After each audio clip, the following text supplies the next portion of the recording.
O diretor de contra-terrorismo do governo Trump, contra-terrorismo, pediu demissão hoje, dizendo que os Estados Unidos só entraram na guerra contra o Irã seguindo influência de Israel. Reportagem de Mariana Giangiacomo.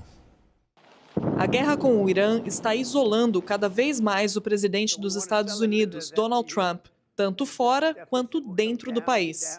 Internamente, o republicano viu o diretor do Centro Nacional de Contra-Terrorismo, Joe Kent, pedir demissão, afirmando que estava renunciando ao cargo por não poder, abre aspas, em sã consciência, apoiar a guerra com o Irã, fecha aspas. Kent diz que o Irã não representava uma ameaça iminente aos Estados Unidos e que a guerra começou por influência de Israel. Trump minimizou a demissão, chamando o agora ex-funcionário de fraco. But when I read his statement, I realized that it's a good thing that he's out, because he said that Iran was not a threat. Iran was a threat. Every country realized what a threat Iran was. Joe Kent é um grande entusiasta do movimento MAGA e sofreu resistência dos democratas no Congresso quando foi indicado para liderar o Centro Nacional contra Terrorismo por espalhar teorias da conspiração relacionadas à eleição de 2020 e por associações no passado com movimentos de extrema-direita.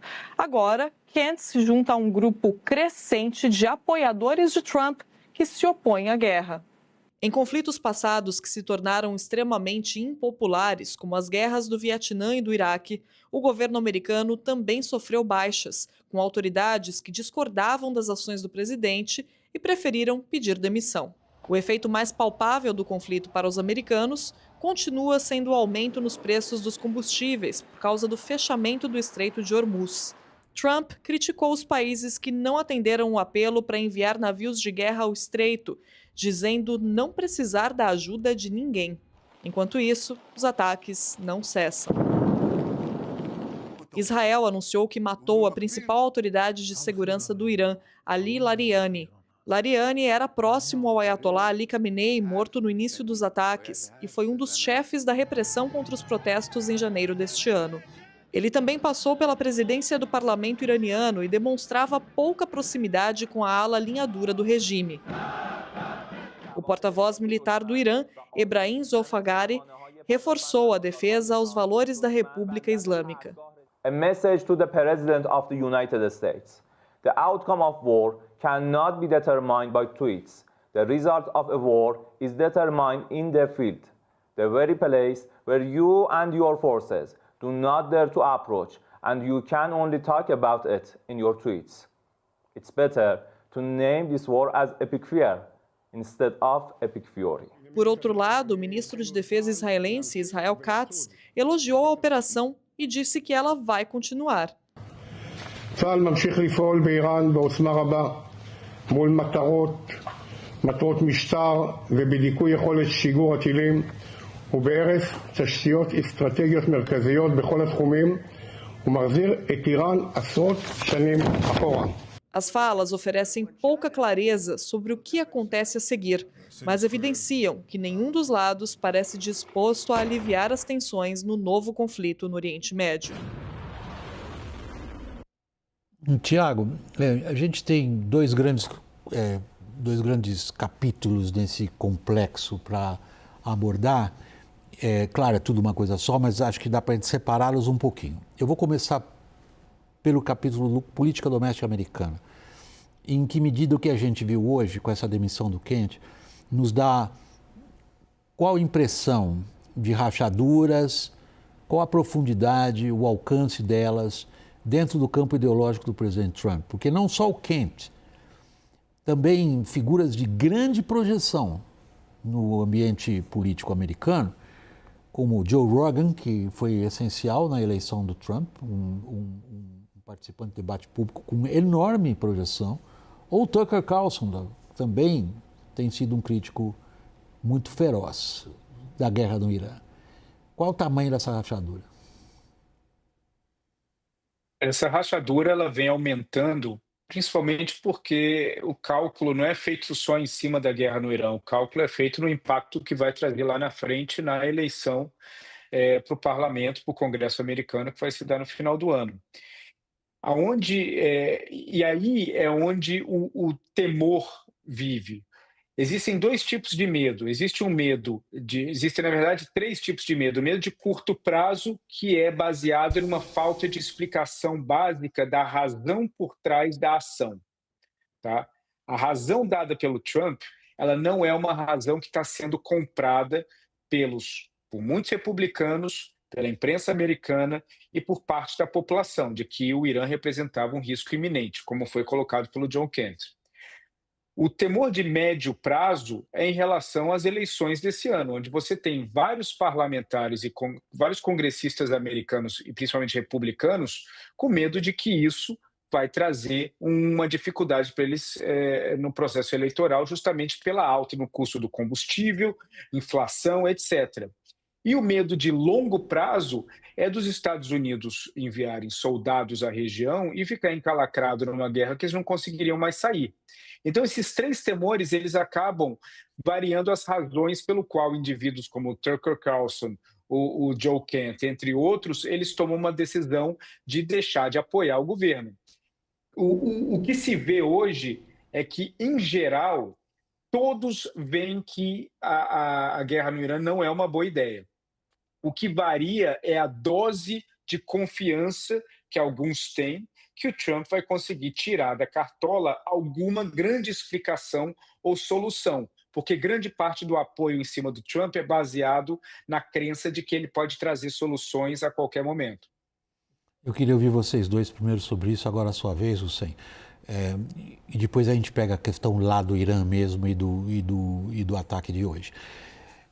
Em que medida Trump tira as lições que nós, analistas políticos, achamos que ele deveria tirar da situação que ele vive hoje internamente em função do seu próprio grupo ideológico? Ele não consegue tirar lição nenhuma porque ele não está conseguindo ouvir ninguém do seu grupo de apoio. O racha dentro da sua base está consolidado. O racha ele está em todos os níveis, na base popular, na base de seu apoio parlamentar, e o racha chegou ao governo. Quer dizer, você tem uma demissão feita, um cargo entregue de um alto funcionário que compõe o aparato securitário vital do Estado, o diretor de contra-terrorismo do Estado americano. Ou seja, isso já transcendeu a base popular e a base política, chegou no executivo de um tomador de decisão. E isso não é uma demissão qualquer. Alguém que entrega o cargo, ele coloca em xeque a capacidade do presidente de tomar decisão, a capacidade do presidente de raciocinar sobre qual é o melhor curso decisório estratégico para o país. Ele coloca em evidência a incapacidade do presidente de governar. Essa situação conjuntural em que o governo Trump se encontra hoje. E isso abre caminho para outras potenciais demissões. O que está em curso é uma erosão, tá? Digamos, do próprio mecanismo governamental das pessoas mais próximas ao governo Trump. Tiago, vamos agora para a situação no Irã. Israel conseguiu matar Larijani, que no regime iraniano ele é quase que um retrato desses últimos 25, 30 anos. É um participante destacado da guerra Irã-Iraque.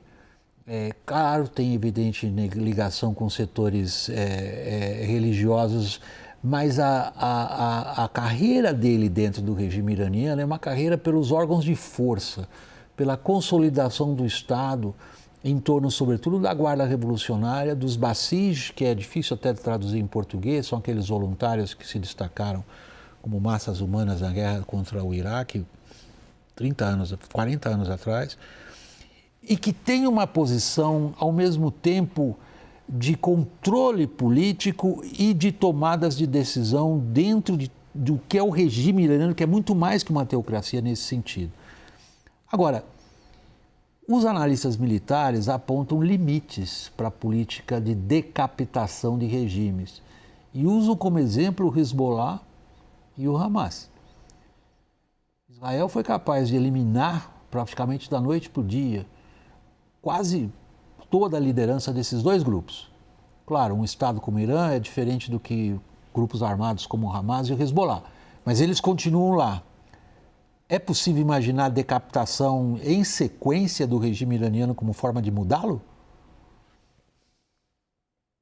Olha, é algo que a tentativa de Israel de fazer isso não começou agora, e certamente não começou com a morte do Larijani, e muito menos nessa operação que se iniciou agora em fevereiro. Israel já vem há muitos anos tentando isso, e a prova de que vem há muitos anos tentando isso e não consegue chegar num fim é justamente por essa explicação que você acabou de colocar, William.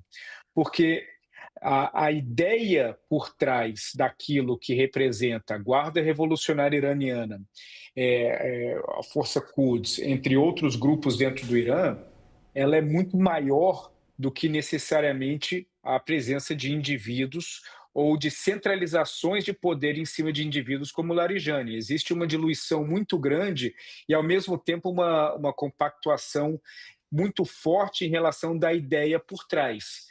Esse processo de assassinatos, ele é muito bom do ponto de vista de propaganda dentro de Israel e fora, para justificar de que há um avanço e de que houve sucesso numa etapa e isso abre um espaço para uma etapa seguinte. Agora, com efeitos práticos, isso não resolve. E o fato de não resolver é justamente porque o Irã já vem há muito tempo nesse tipo de embate com Israel e o processo de revitalização e de recomposição do elenco, podemos dizer assim, é muito rápido comparado com outros governos e outros regimes.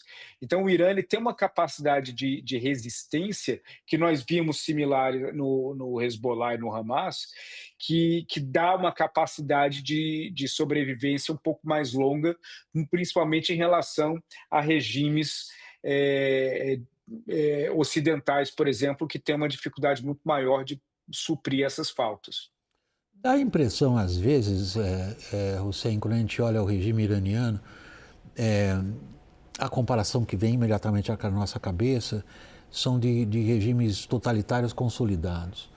A gente pensa lá no fim da Guerra Fria, uma União Soviética, mudanças de várias lideranças e o regime permanece basicamente o mesmo.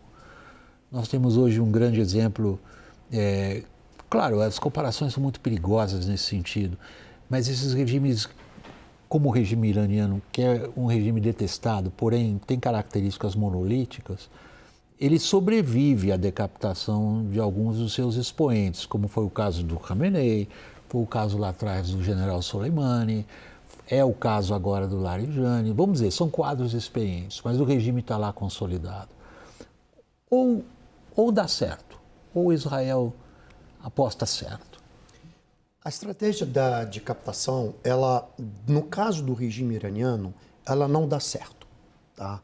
Porque eles têm substitutos e sucessores qualificados em vários níveis, até mesmo pela própria característica do regime, que ele é muito descentralizado.